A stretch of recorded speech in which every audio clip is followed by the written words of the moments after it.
What the World Most Needs to Know, Book 3. Welcome back, and I hope you have seen and heard Books 1 and Book 2 on a previous message from yesterday. Today is October 2nd, 2021, and I'm returning with a message to complete the message of that from the Council of Wisdom that was presented to me. As I said yesterday, I did Book 1 and Book 2. Today we're back for Book number 3. And then there are a number of them following in the series that will be coming as I channel the archangels and the Council of Wisdom in offering us some advice and the things that we can move through in our life and understand the complex situation that we find ourselves in. That seems to be getting more and more complex as every day goes by. It seems like there's a lot of fear out there. There's an awful lot of trepidation, and people are really concerned about what the future holds.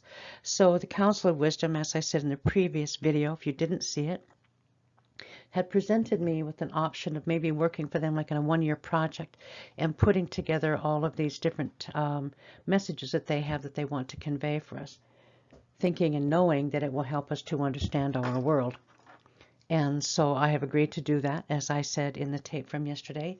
And today I'm back with book number 3, and then I also have outlines for up to 6 more volumes in this. They're all brief, they're all small, but extremely informative and extremely important. One thing that they did emphasize to me today, is to getting back to a different start than I had yesterday, was to do something that just seems to be important in any respect. It is a prayer that has been used for a very, very long time, but it kind of puts into context the information that are in these books from the Council of Wisdom. And they, what they said was, please read, and if you would just concentrate for a moment, just peacefully. This is called the Great Invocation, believed to be a prayer that Jesus prayed when he was on Mount Sinai for 40 days and 40 nights. So, the Great Invocation. From the point of light within the mind of God, let light stream forth into the minds of men. Let light descend on earth. From the point of love within the heart of God, let love stream forth into the hearts of men. May Christ return to earth. From the center where the will of God is known, let purpose guide the little wills of men, the purpose which the masters know and serve. From the center which we call the race of men, let the plan of love and light work out, and may it seal the door where evil dwells. Let light and love and power restore the plan on earth. The reason that this is so appropriate to this book is that they're channeling all kinds of information for me with regard to, we think we know the plan, we think we have the plan, we think that we're best at deciding what that plan is, when all in all we really have no idea what the plan is meant to be for the future. We keep looking back and trying to restore it. We keep moving backward instead of moving forward. And so I am very honored to be here and sharing their messages with you. They had also asked me to share something so that you understand. There's so many questions about the angels and the hierarchy and how all of it comes together and how we can understand what it is that they're doing and what it is that they are offering us. And so I'm also going to read this, as it came from one of the first messages I received from them in 2019, trying to explain who they are and trying to understand the hierarchy. This is what I had from that time. I had written down and found in a file today. As they described the council's hierarchy in a way that we can all understand, they stated, the angels are similar to floor managers in a global company. The archangels are similar to upper management. The councils are similar to shareholders and CEOs. And the Godhead, the creators of the global conglomeration, who take singular role in sustaining the entire company of billions of employees and clients whom are the focus of the company's mission statement. So to date, they told us at that time, to date we have been isolated from the company and have been the peons that have been used to make the plan work. Not anymore. We can ask to sit on the board of executives and help make the decisions that affect our lives. And as you see, as I go through these books, you will understand they're offering us information if we will just take the time to listen and take the time to learn. And so with that information, I'm going to begin to read book 3.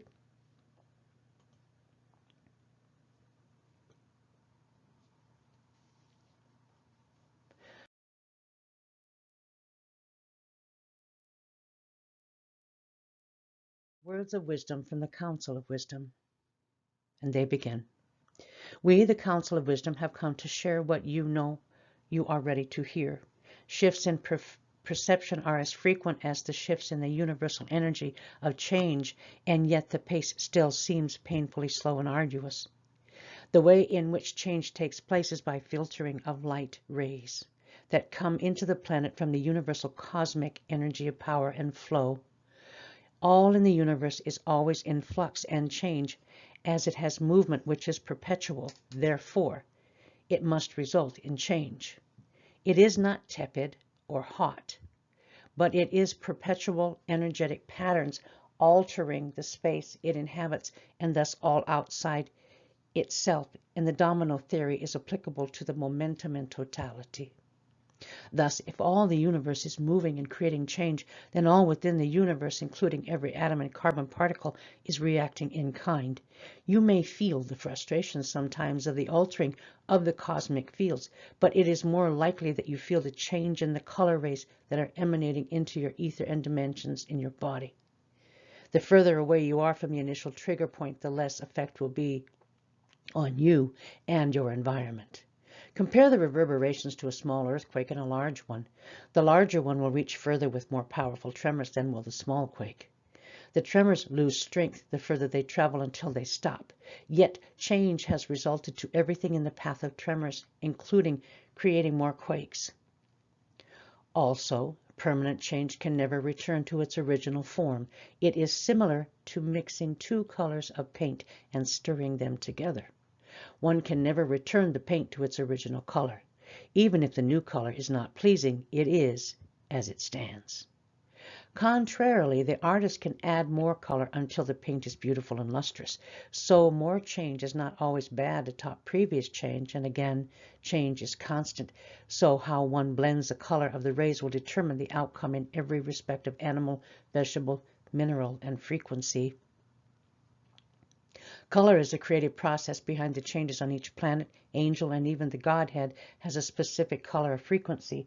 The sun creates the spectrum of light, which originates as pure light, pure white light, and as it passes through particles of dust and carbon, it casts a prismatic effect, and the rays are separated from the white to create 7 golden rays of color and all the blends and derivations in between.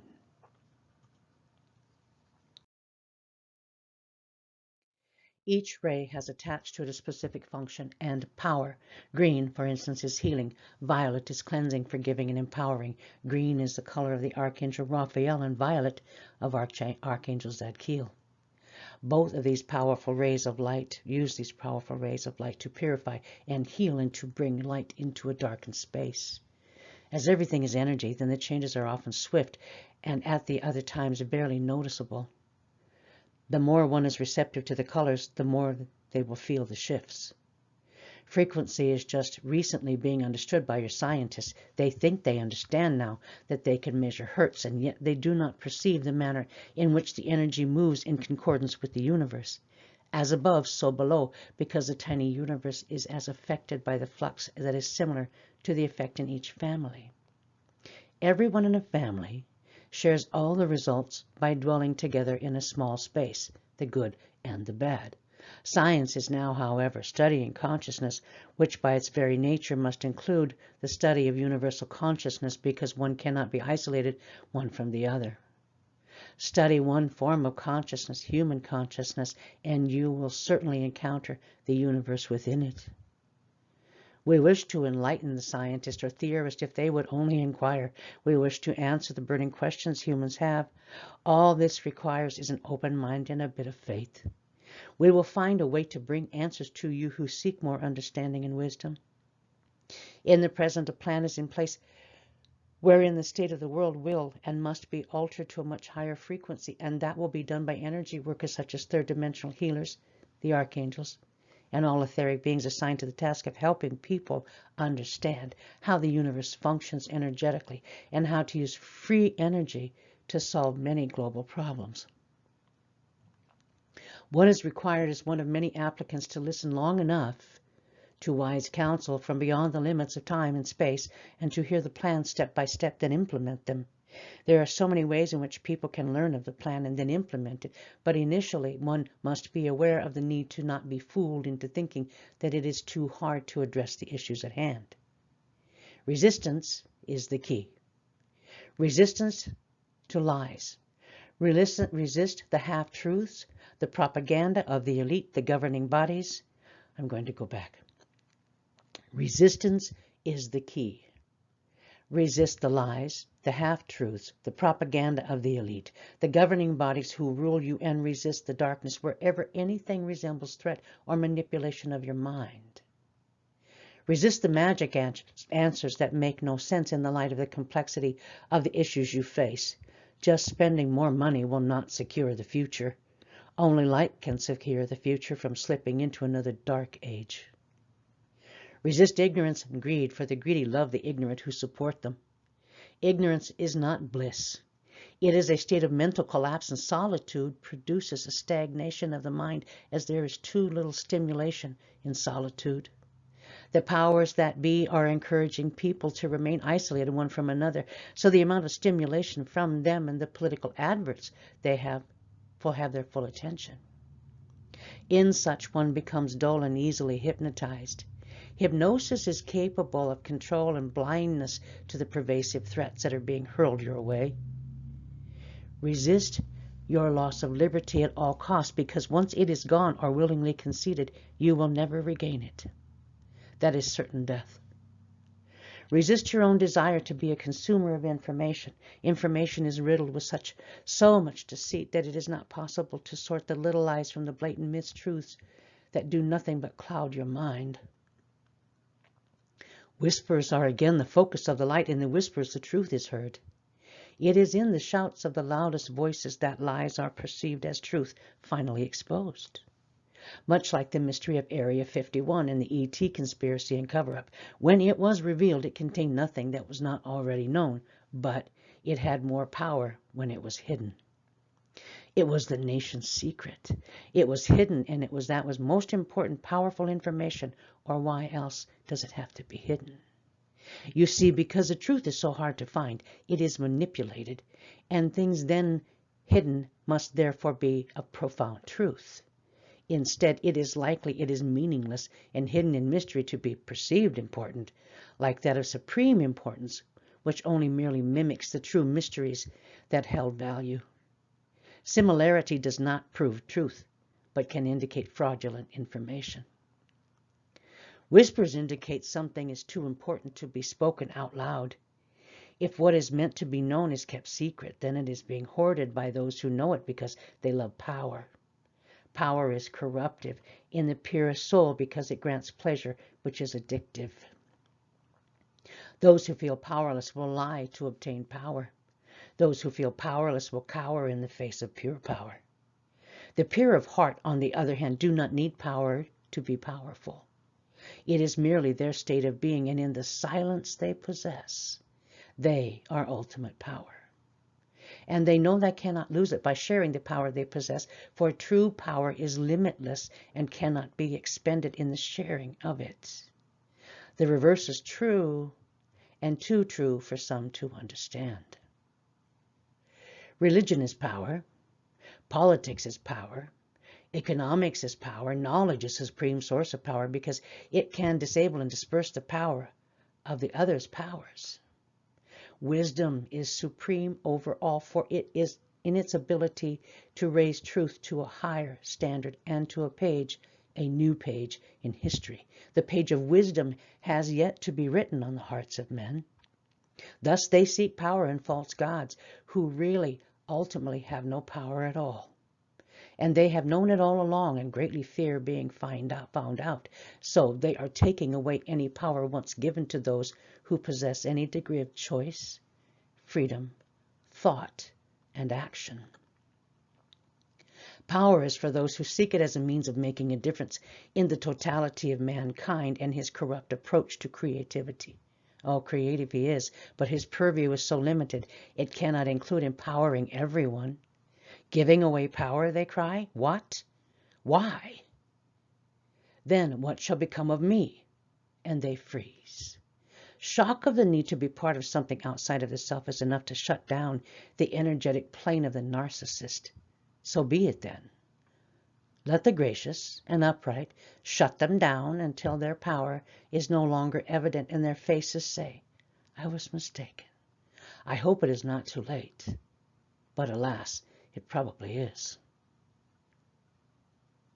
But then there is the solitary soul who knows how much power they possess, and they use it for the benefit of all, and they wish only to share the power so all may be empowered and wise.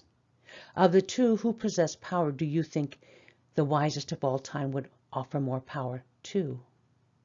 It does not require a magical mind of a wizard to figure out the obvious. I will leave you with this thought. Do you know yourself to be one of the wise who shares wisdom, or the fool who corrupts the self and world in the hoarding of that which is a blessing unto mankind? You can decide what is already known. If you are a fool and truly do not understand power, well then, you are a good candidate to become an initiate to the sacred teachings that will grant you the power you deserve and have been searching for. At last we have found one another. Second half of Book 3. How do we each know our truth? Thomas Jefferson said, we confide in our strength without boasting of it. We respect that of others without fearing it.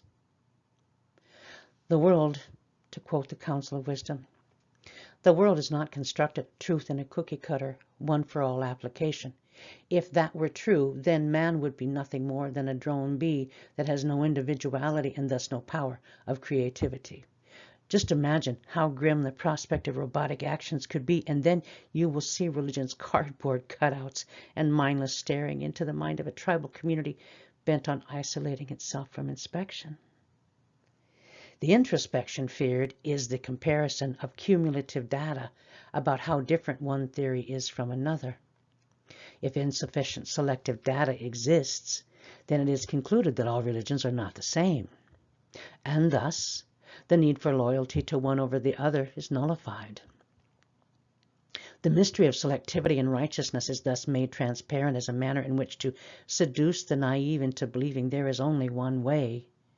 And by the way, we have that way, is the message of antiquity that is as old as the persecution of the Jews. Both are founded in fear and trance-like hypocrisy. Your truth lies within you. It is not a doctrine of faith or even in an ancient text or book. When you seriously begin to pursue who you are and where you will be, it will be exposed to you. For your highest and best self is searching back for you just as you are searching for it. Rumi said, what you are seeking is seeking you.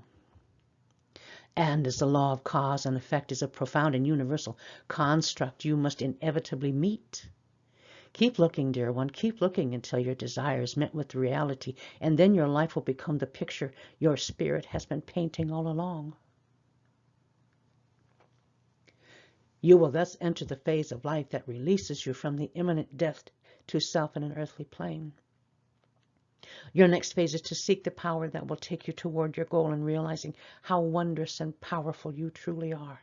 And then you will begin to see with eyes that see into the darkness and exposes the means by which you have been held in a notion that you were not led into a life of great things after all. You, at the thought of this notion, causes you to sigh heavily because you have been believing it all along. Thus within your soul you feel a spark now that says, I want to believe what I feel about myself. I really do know that there is an amazing destiny waiting for me, and I wish to embrace it and meld it into my consciousness.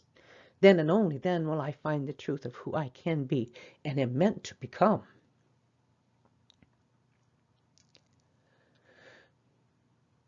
When the light of life, truth, shines into your mind and you begin to see that everything in the world with the exception of truth has led you astray into the fields of sorrow and query, then life is altered to a new reality of freedom. And freedom, glorious freedom, will remove the constructs of limits in a limitless universe of possibility and power. power that is not corruptible, a power that is life itself and purpose with great meaning, meaning in a world where it is obvious meaning of life is to consume something, anything that can make you feel satiated, so you stop looking outside the mundane human experience of self-gratification and the fleeting physical rush of adrenaline after a little bit of stimulation and its numbing and alluring attributes, which are so temporary that one returns to the gratification, hoping God did thus whisper in their ear and speak, "Well done, my child."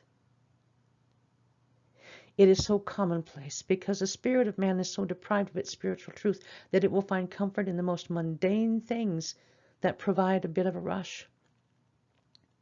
The spiritually deprived soul is prey to any and all predators of addiction, fear, and manipulation, and gratification of any kind. No wonder the poor soul is tired of trying to find a deeper, more perceptible truth in the space it inhabits. That space may be nothing more than a mind and physical body that is the raiment that contains the spiritual energy. Only when the raiment becomes tattered and worn and dirty with lies and mistruths can the spirit of one contained within it begin to declare, "I know I am right. I am greater than this shadow of myself, and I must find and remember who I truly am." Only then will the body give up its lies and useless gratification for a higher truth and a more fulfilling existence of meaning and purpose. The same which was realized long ago when one came to this dimension on the treasure hunt that led to its discovery. Then the journey to self has thus begun, and the mystery reveals itself with pleasure and honor. The diligent seeker who did not give up and believe the obvious mistruths that they were there to deter them. Now the self is beginning to see they were right all along. Oh, or I knew that I was being always destined to be something more, and more they will be.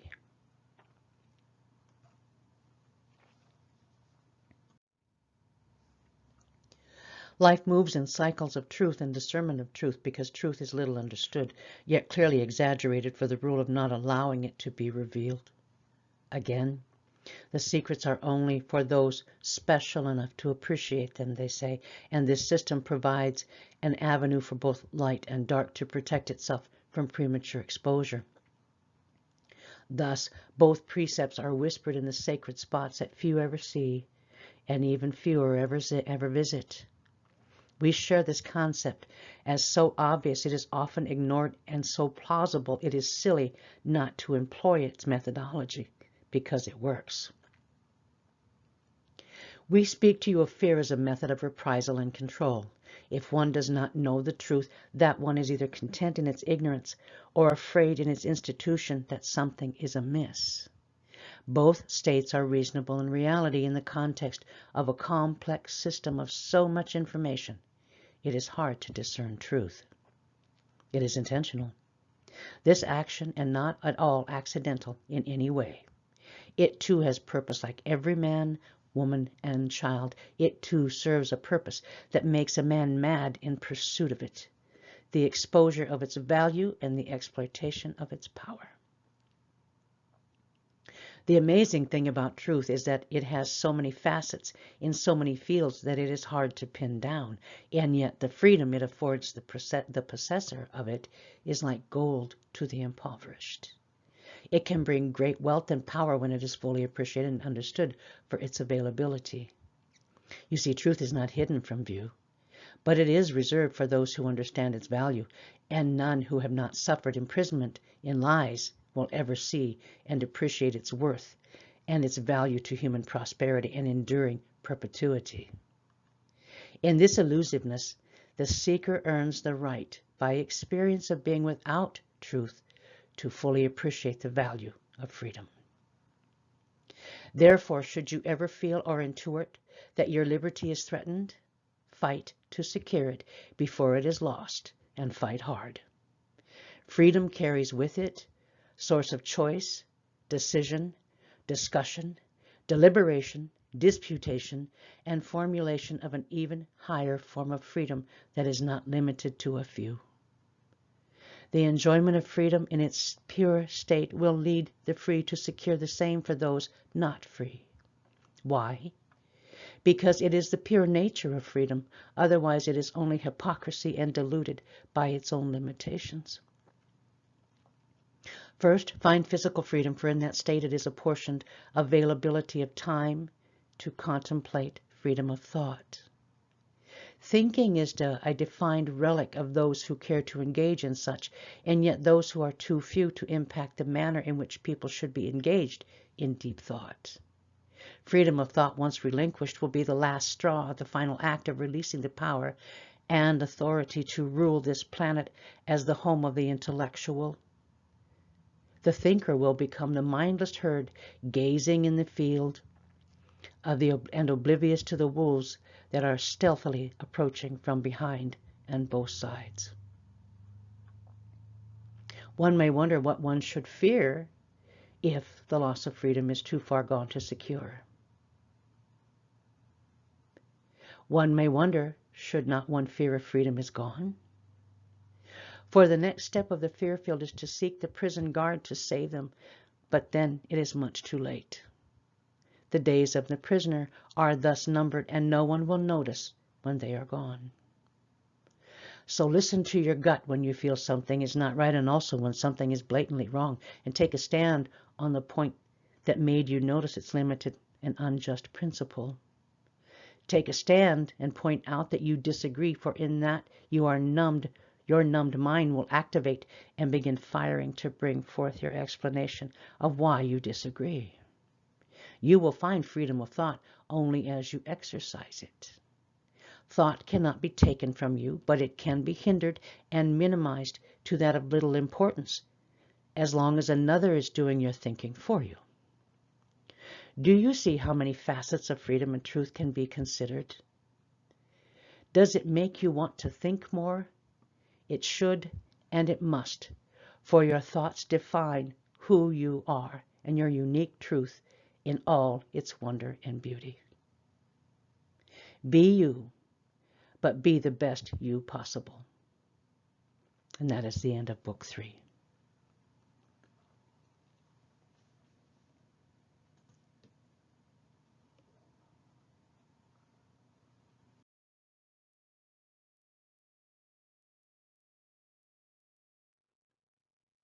I know that you are following others on YouTube, and know that you should subscribe if you're interested, because it just makes it easier access. If you would like to subscribe, that would be wonderful. I would appreciate that.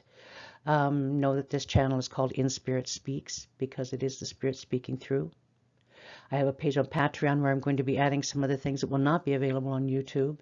And at this point, I haven't decided exactly how to separate them and the remainder of the books, but that will come forth because the council will show me exactly what to do. I will have bits and pieces of it on YouTube. But if you really want to understand the truth and get involved with a group called Creating Consciousness and maybe be a little bit interactive and ask some questions, I would be very pleased if you would do that. You can email me. You get my website on the links on this page. You can also find me in Metamorphosis Connections, an organization out of the Twin Cities in Minnesota, where we will be doing some online virtual classes. On my website, you can find what things I offer with regard to remote angelic healings, clearing of space, doing all of the things that the Council of Wisdom and my angels have shown me how to do, trained me and taught me in all of their kindness and benevolence.